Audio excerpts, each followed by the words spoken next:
Chuva, enchentes e deslizamentos de terra têm castigado municípios fluminenses. Em janeiro do ano passado, a região serrana foi vítima do maior desastre climático já ocorrido no país. E a tendência é que esses desastres se tornem mais frequentes. Como conviver e reduzir os efeitos sobre as pessoas e a natureza? O Rio em Foco está no ar.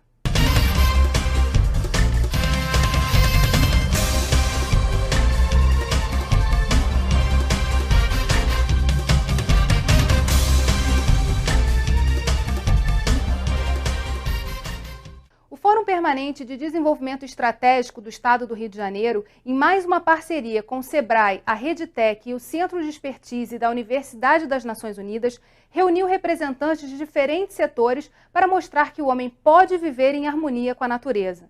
Tsunamis e terremotos são fenômenos naturais bem conhecidos pelos japoneses. Já a capacidade do país de se recuperar desses desastres é bem conhecida pelo mundo. Mas para reduzir o número de catástrofes é preciso mesmo prevenir. A pergunta é: como? A resposta está, em parte, em uma iniciativa do governo japonês chamada Satoyama, um modelo de desenvolvimento sustentável que tem como foco a ocupação inteligente do solo. Foi o tema de uma palestra realizada no SEBRAE por este especialista que já ocupou um papel importante no Ministério Japonês do Meio Ambiente. Uma parceria com um Fórum Permanente de Desenvolvimento Estratégico do Estado. As autoridades consideram a experiência dos orientais fundamental.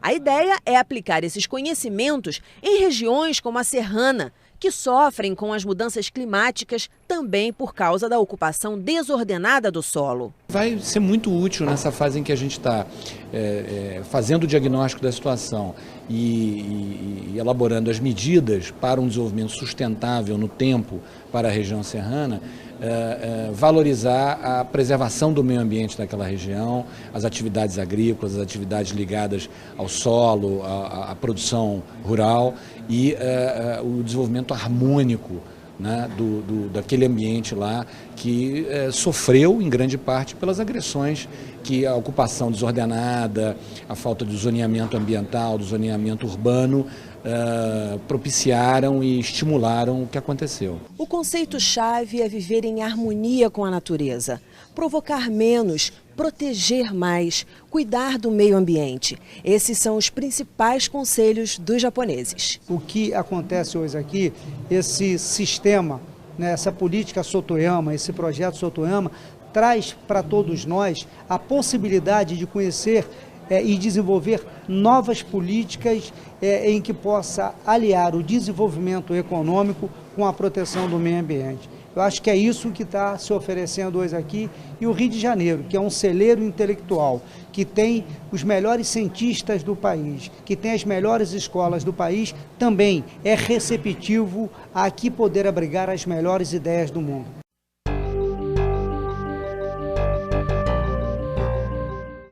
Satoyama initiative, that is the kind of to preserve the natural resources at the same time we can use in sustainable manner. That is very important.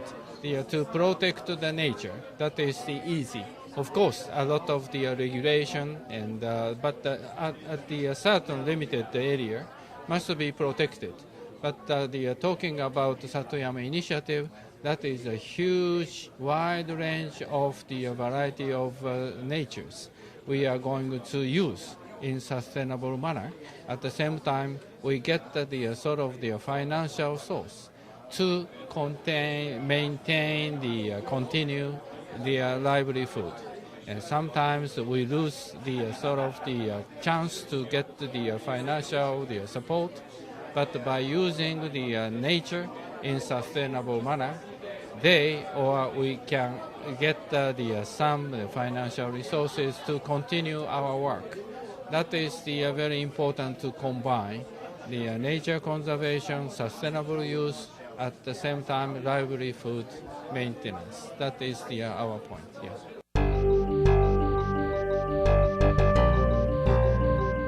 Well, this is originally from Japan, but it is not only for Japan. This is based on our experience. The Satoyama initiative should be shared in other world.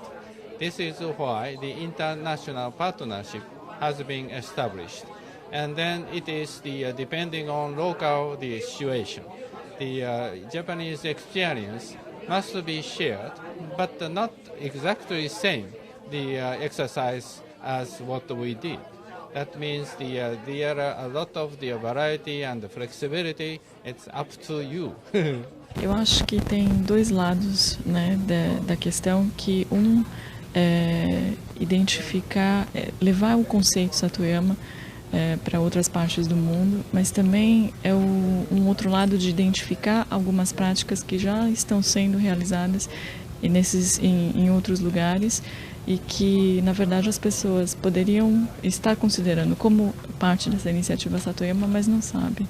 Então, assim, acho que essa vinda nossa ao Brasil tem esses dois aspectos. Um de realmente trazer esse conceito à tona, mostrar para as pessoas o que pode ser feito em termos de interação entre o homem e a natureza, de que forma isso pode ser explorado de uma forma sustentável, mas também um lado de identificar algumas práticas que existem já no Brasil, que poderiam ser consideradas como práticas dentro dessa ideia do conceito Satoyama, e que a gente teve a oportunidade de também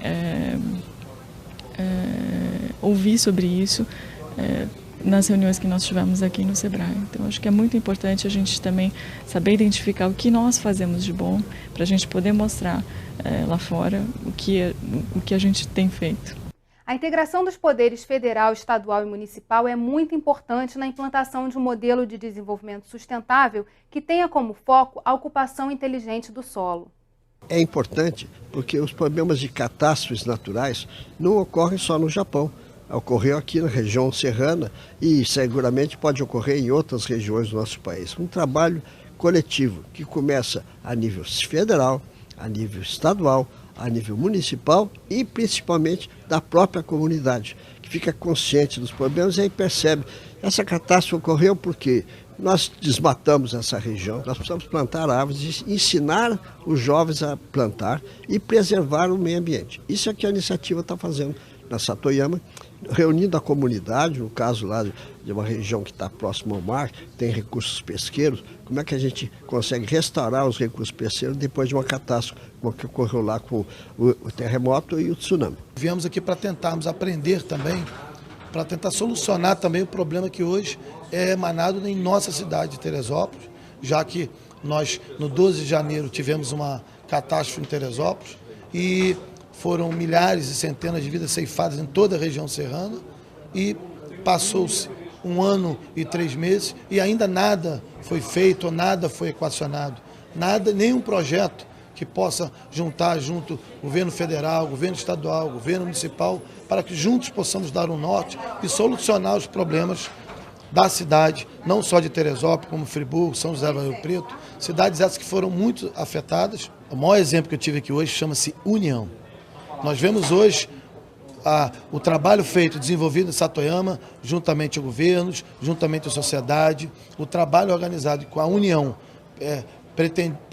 o que eles pretendiam fazer e executaram foi com êxito, porque houve toda uma integração da sociedade organizada, juntamente com o governo. E é isso que eu peço encarecidamente, que os nossos governantes possam se unir em prol e olhar com carinho para a cidade de Teresópolis, bem como todo o estado do Rio de Janeiro, porque nós sabemos que não é só Teresópolis, outras cidades também vivem esse problema, vivem essa dificuldade, mas nós estamos falando da maior tragédia do Brasil. Projetos como a iniciativa Satoyama só funcionam se a população participar. A gente fala sobre isso daqui a pouco. Rio em Foco aqui, política e economia caminham juntas.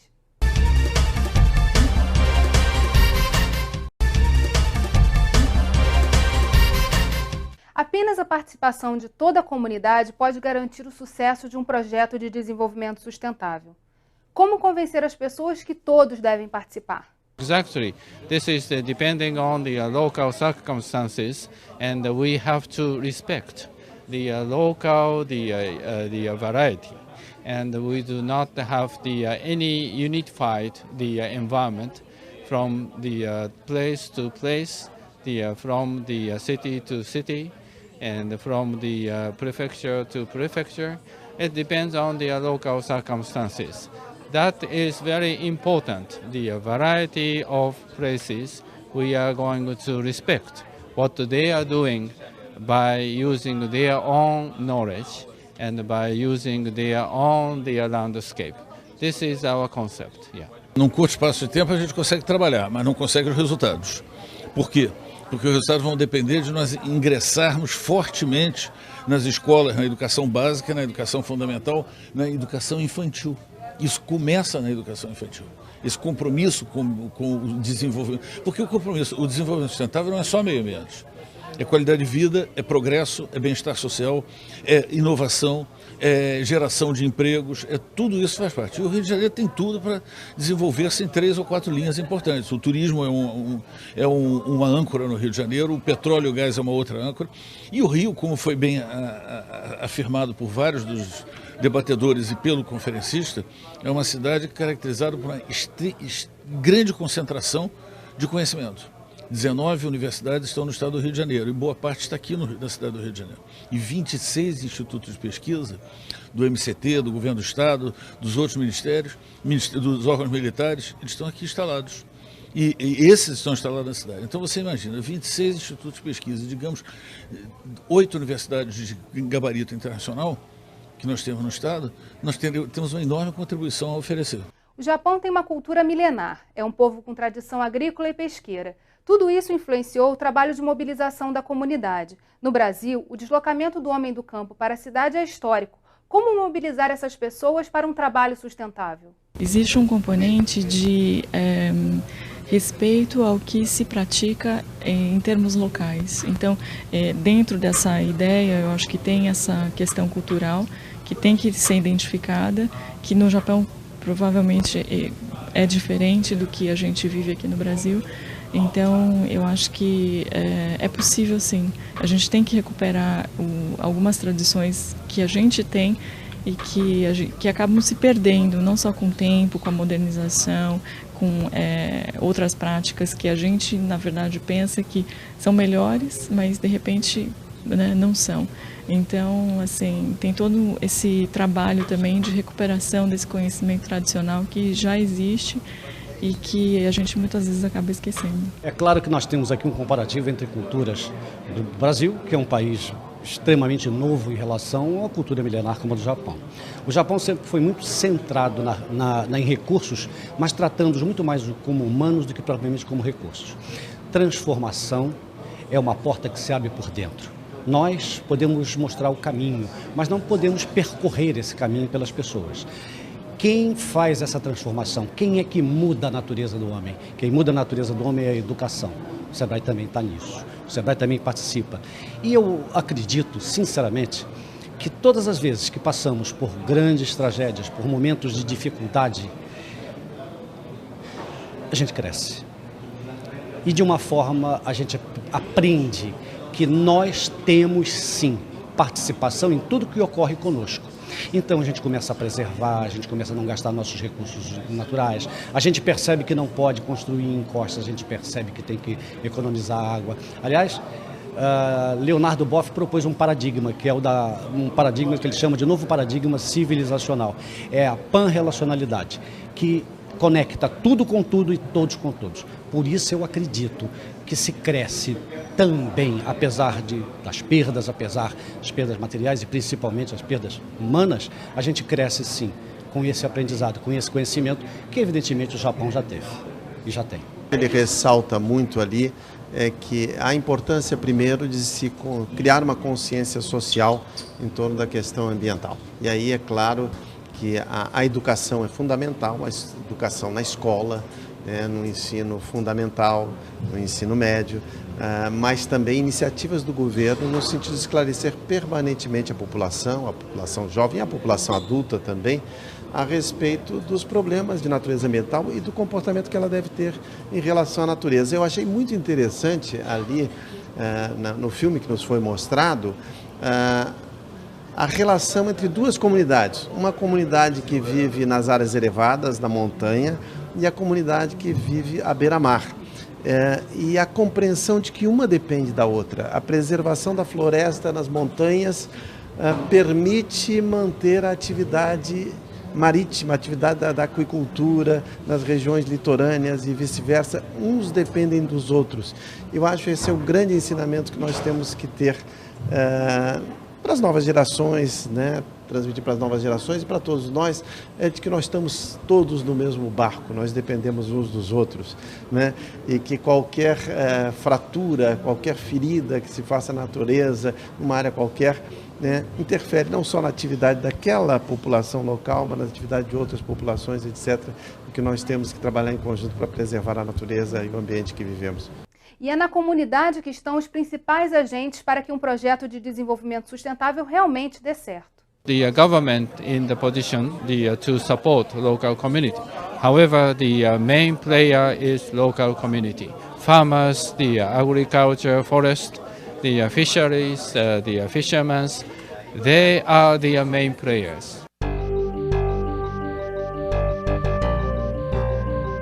Yes, the private enterprises also take part in this initiative. This is very important to enhance that activities. The private companies or private industries, private sectors, they are always supporting this initiative, and this is a part of the social responsibility of these industries. No próximo bloco você vai conhecer o Centro de Expertise da Universidade das Nações Unidas, que trouxe esse evento para o Rio. A gente volta já. Rio em Foco aqui, política e economia caminham juntas.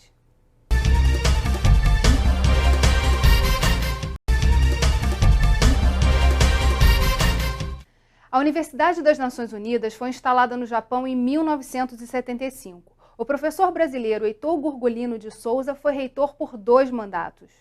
A Universidade das Nações Unidas foi criada por iniciativa do antigo secretário-geral Utante, que propôs que o sistema das Nações Unidas tinha agências para alimentos, para saúde, para energia, para indústria e desenvolvimento, para educação, ciência e cultura, mas não tinha uma universidade. Ele propôs isso para a Assembleia Geral da ONU, a Assembleia aprovou a ideia com a colaboração de um estudo feito pela Unesco e a universidade foi instalada no Japão em 1975. Bem, começou, eu fui o 3º reitor da universidade, o primeiro latino-americano e o primeiro brasileiro, com muita honra, fui para lá. Lá passei 2 mandatos, passei 10 anos, e a universidade foi criada pelo Sistema das Nações Unidas para ser um local de reunião de cérebros de vários países, de várias disciplinas, para que o trabalho interdisciplinar permitisse uma análise do bem-estar, da qualidade de vida e da sobrevivência dos seres humanos no planeta. Esse é o objetivo geral, fazer então pesquisas e formação avançada. A universidade, as pessoas estranham, qual é o alunado da universidade? Na verdade, ela tem pesquisadores trabalhando. E hoje tem estudantes só de pós-graduação, para mestrado e para doutorado. Mas é mais do que uma rede. Mais do que uma rede, é uma articulação também com a sociedade. Na verdade, a sede está em Tóquio, porque o governo japonês, muito generoso, deu 120 milhões de dólares para a universidade para fazer a sua sede e deu 100 milhões de dólares para constituir um fundo patrimonial cuja renda é utilizada para financiar a pesquisa e a formação de estudantes, principalmente de países em desenvolvimento. Mas a universidade se constituiu como uma rede também, uma rede de institutos de pesquisa e formação. Hoje já há 12 institutos, eu fiz 8, negociei com vários países para ter esses institutos na Ásia, na Europa e na América Latina. Mas o primeiro no continente sul-americano é o que esperamos que saia aqui no Rio de Janeiro depois da Rio+20, que esse era um sonho já que nós tínhamos desde a Rio 92. E a ideia é que esses institutos olhem diferentes aspectos, sobre desenvolvimento econômico na Finlândia, novas tecnologias na Holanda, saúde, bem-estar no Canadá, e esperamos que o do Brasil se foque em temas ligados ao desenvolvimento sustentável, problemas de gerenciamento de governança, cidades sustentáveis, problemas de áreas costeiras, enfim, problemas de energia, problemas que são importantes para o nosso país, geração de emprego e renda para resolver problemas da pobreza. Então, é uma visão holística, vamos chamar assim, dos temas ligados para o futuro. nós já sabemos o que aconteceu no passado, como é que nós vamos ver os próximos 30, 40 ou 50 anos da nossa humanidade? O que é que temos que fazer agora? Que ações vamos tomar depois da Rio+20 para realmente ter um horizonte que melhore as perspectivas da vida humana no planeta Terra?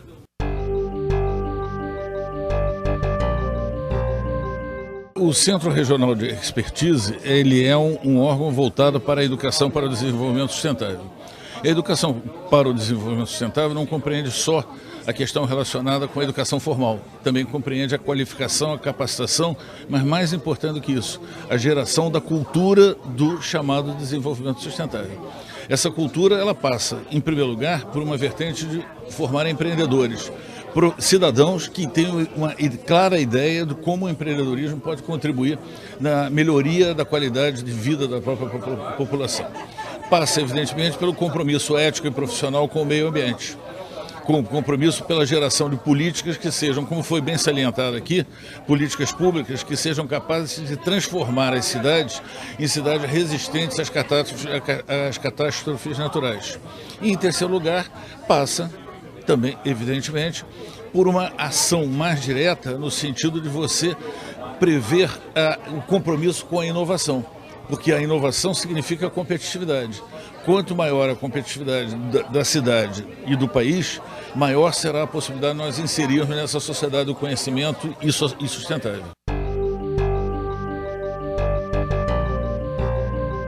O centro já atua, ele tem vários programas em andamento, em parceria com algumas universidades e em parceria com órgãos do próprio governo, com o Conselho Estadual de Educação, com as universidades públicas, de maneira que sejam, de saída, realizados 3 ou 4 programas muito relevantes. Por exemplo, uma questão é que nas sociedades sustentáveis você tem que formar cidadãos no nível médio de ensino, que tenham conhecimento em educação para ciências, e tenham conhecimento na área ambiental, sejam preparados para a cidadania propriamente dita, com disciplinas ligadas à ética, responsabilidade social, etc., e também com disciplinas que sejam capazes de permitir a ele conviver com a qualidade de vida, com a saúde, com o esporte, com o lazer, porque isso faz parte da vida de cada um de nós no século XXI.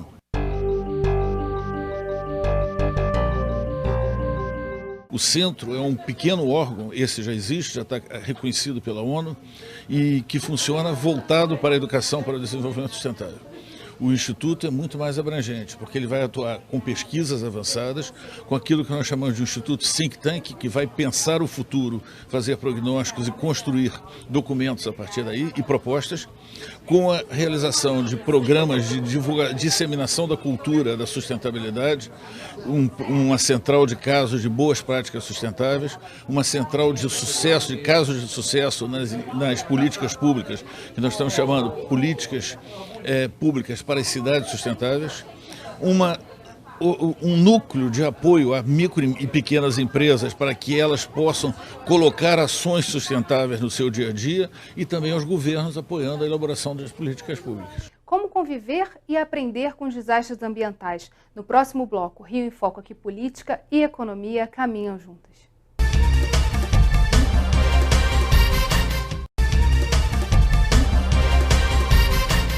É impossível prever todas as mudanças climáticas e os desastres que essas mudanças podem provocar. Como podemos conviver e aprender com eles? Good point. I think for the long term, we are going to prepare, like the kind of influence by the climate change, and of course we cannot avoid the natural disasters, but we are going to prepare in advance. For instance, developing our resilience capacity to cope with such kind of natural disasters.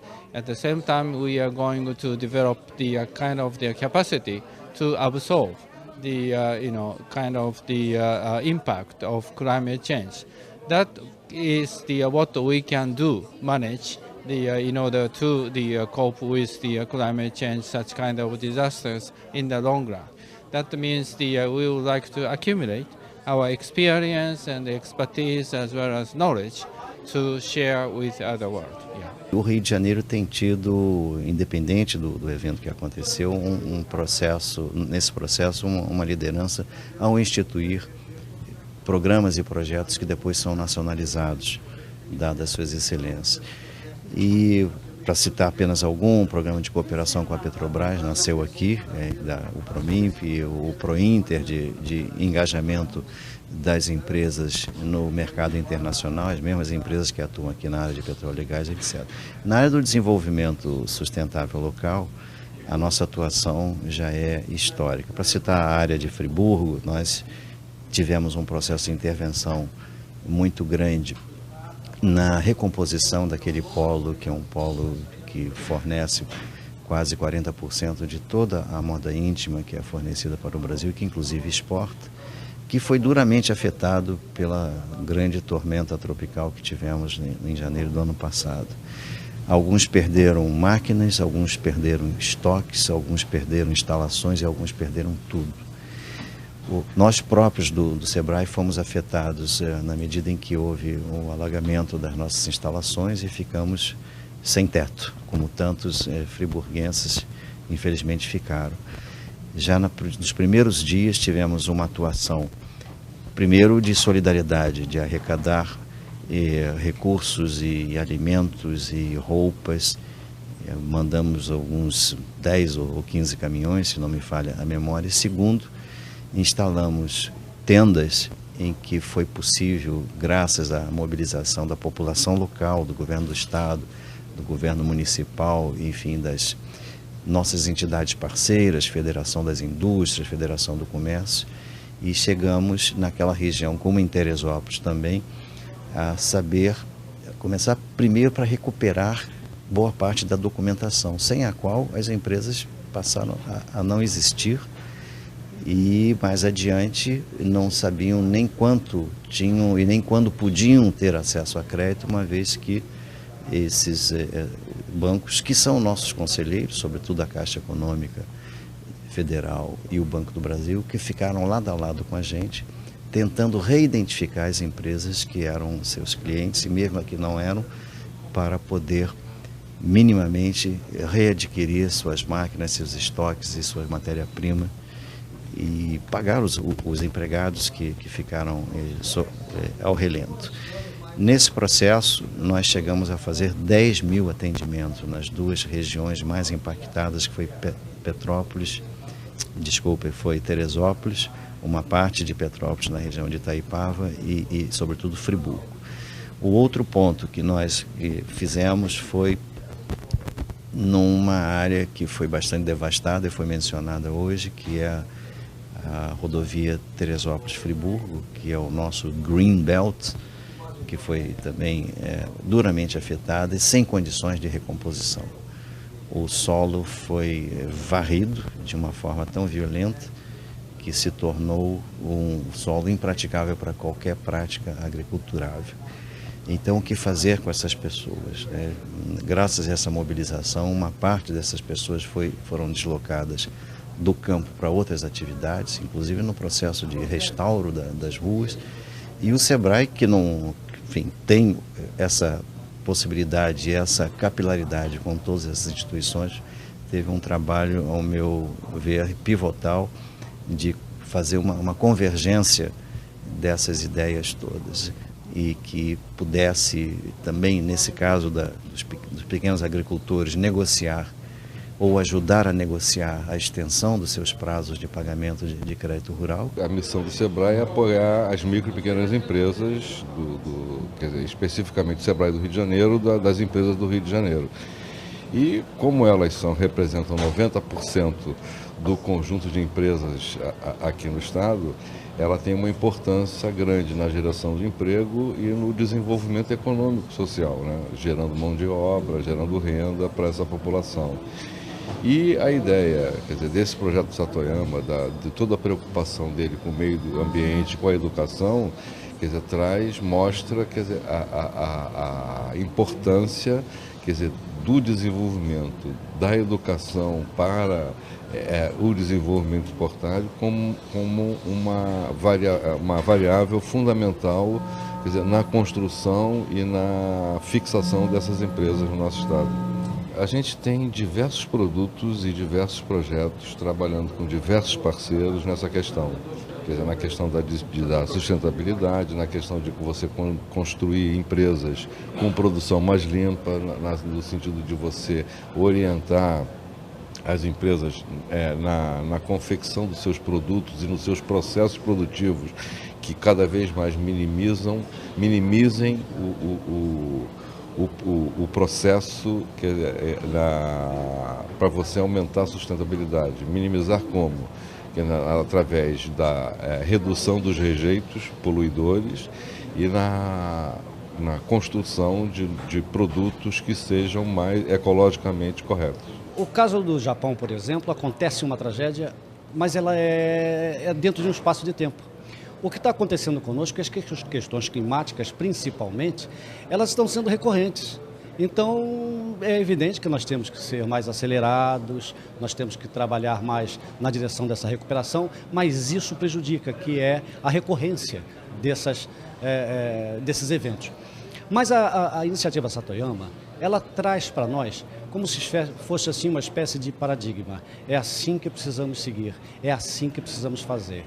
Criando uma força sinérgica da união do poder público, da sociedade, dos munícipes, enfim, das empresas e, evidentemente, das instituições que são parceiras do SEBRAE, do próprio SEBRAE, na direção de criar projetos que sejam estruturantes e tragam de volta o desenvolvimento, que é muito importante, principalmente na geração de emprego, de trabalho e renda. Eu acho que a experiência do Japão é muito importante para nós, porque o Japão é um país que já sofreu muitos problemas com eventos da natureza, desastres de grande importância, e o Japão é conhecido por ter uma capacidade de reconstruir as áreas degradadas, destruídas com muita rapidez, com muita eficiência, mobilizar a comunidade para esse efeito e mais de montar sistemas de alerta que muitas vezes contribuem para reduzir os prejuízos, os danos provocados por esses desastres naturais. Então, acho que a experiência do Japão é extremamente importante para nós, mas não é só isso. A experiência de Satoyama, que nos foi apresentada aqui, mostra também como é possível e desejável, urgente e absolutamente necessário e imperioso, que se possa construir um modelo de desenvolvimento econômico que seja sustentável no tempo, que contribua também para preservar a natureza. Nós não podemos esgotar os recursos naturais da terra tentando, enfim, promover o crescimento econômico. Temos que conciliar o crescimento econômico com a sustentabilidade, com a preservação da natureza. E não só isso, temos que nos preparar também e antecipar os efeitos das chamadas mudanças climáticas que estão ocorrendo no mundo, né? E Satoyama também é uma experiência que procura fazer com que o Japão e as regiões agrícolas, as regiões do interior do Japão se preparem para os efeitos dessas mudanças climáticas que vão ocorrer e que vão mudar a relação do homem com a natureza. E nós temos que nos preparar para isso. Nosso programa está chegando ao fim. Obrigada pela sua audiência. O Rio em Foco é o programa do Fórum Permanente de Desenvolvimento Estratégico do Estado. Para acompanhar os nossos debates, acesse a nossa página na internet ou as nossas redes sociais. Você também pode assistir esse programa no site www.rioemfoco.rj.gov.br e pelo www.tvalerj.tv. TV Alerj, o canal do povo fluminense. Até a próxima.